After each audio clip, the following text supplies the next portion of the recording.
万万没有想到秋葵和鸡蛋拌在一起，出锅后居然这么好吃。Hello， 大家好，我是阿鹏，欢迎大家来到天天相见厨房。今天我们就用秋葵和鸡蛋给大家分享一个简单又好吃的家常菜。这样做出来的秋葵炒出来特别的鲜美，比饭店做的还要更加好吃，而且做法特别简单，就算是没有下过厨房小白也能轻松的操作。好了，接下来让我们跟着视频一起来看一下我是怎样做的吧。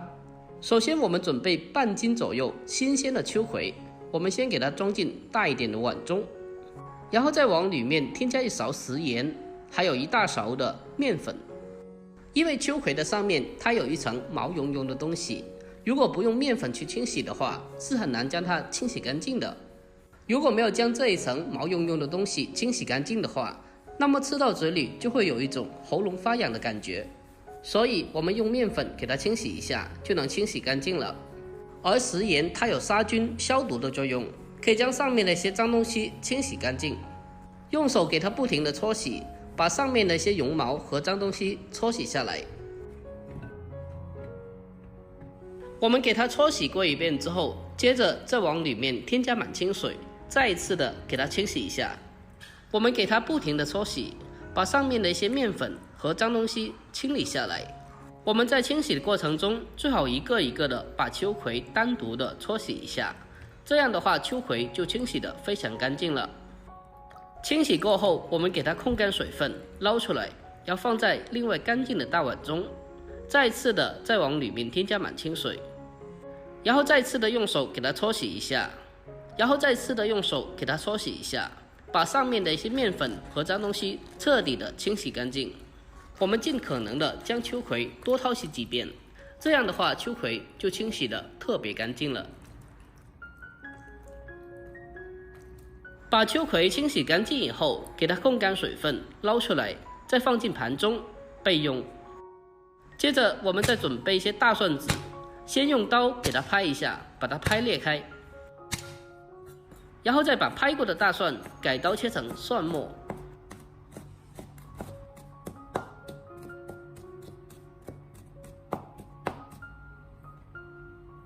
把蒜末切好之后，用小碗先给它装起来。接着我们再准备几个小米椒，先把辣椒把切下来去掉，然后再改刀切成马蹄片。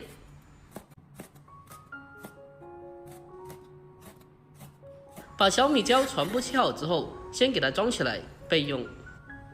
紧接着小碗中添加适量的食盐，一点点的白糖，还有少许的蚝油和生抽酱油提鲜。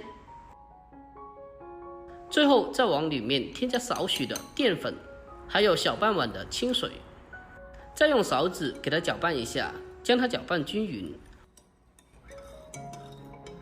搅拌均匀之后，先把它放开一旁备用。接下来开始正式的烹饪，起锅烧水，往里面添加适量的食盐，还有少许的油，增加底味。添加少许的油下去，可以让焯水出来的蔬菜颜色更加翠绿，而且不容易发黑变色。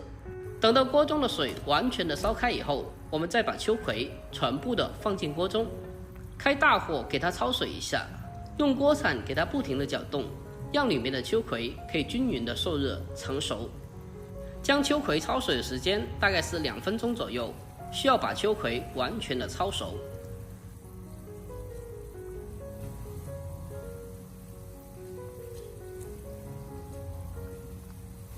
我们将秋葵焯水2分钟之后，用漏勺给它迅速的控干水分，捞出来，然后再把秋葵放到冷水中过冷，这样秋葵它的颜色会更加的翠绿，而且还不会发黄变黑。把秋葵过冷之后捞出来，放在案板上，把它的头切下来去掉。紧接着再把秋葵斜刀切成马蹄片。我们在切分的过程中，不用切得太薄，也不用切得太厚，大概的厚度就要像视频中这样子，0.5公分左右就可以了。我们将秋葵全部的改刀完毕之后，给它装进大一点的碗中。然后再准备一个小碗，然后再往里面倒入3到4个新鲜的鸡蛋，往鸡蛋里面添加少许的食盐，增加蛋液的底味，再用筷子给它搅拌一下，将它搅拌均匀，让里面所有食盐充分的化开。在这里，我们需要将鸡蛋液搅拌1分钟左右，尽量的把鸡蛋液搅拌细腻一点。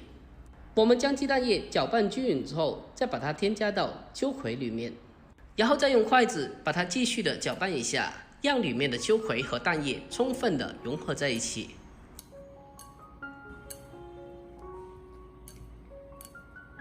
将它搅拌均匀之后，下面我们开始煎制。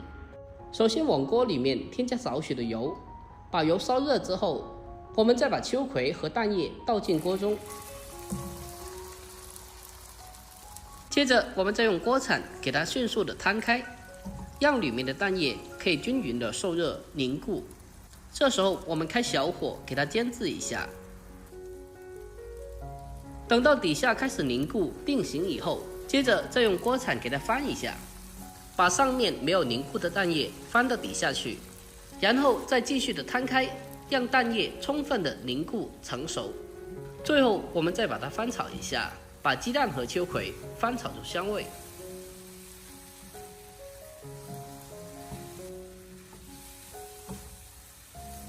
把鸡蛋和秋葵炒出香味以后，接着先给它盛出来，装在盘中备用。下面重新起锅，下切好的蒜末和小米辣，用小火给它翻炒一小会，把蒜末炒出香味。炒香以后，再把秋葵和鸡蛋重新的放回锅中，再立刻的开大火，将它快速的翻炒2下，把它炒香。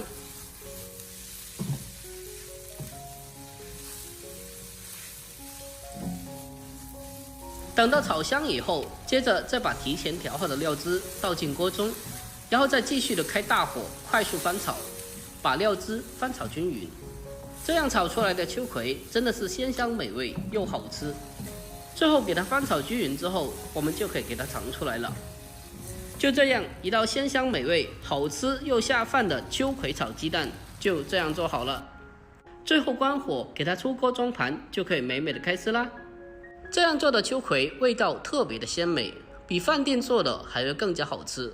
而且饭店里面最起码38块钱一盘，如果自己在家里面做的话，成本几块钱就可以了。最关键的是做法还特别简单，相信你看过以后就已经学会了。如果您也喜欢这道菜的话，不妨可以收藏起来，改天试做一下。好了，今天视频就简单的分享到这里。喜欢我的视频，记得点赞、关注、留言并转发哦。我每天都会更新不一样的家常美食，我们下个视频再见吧，拜拜。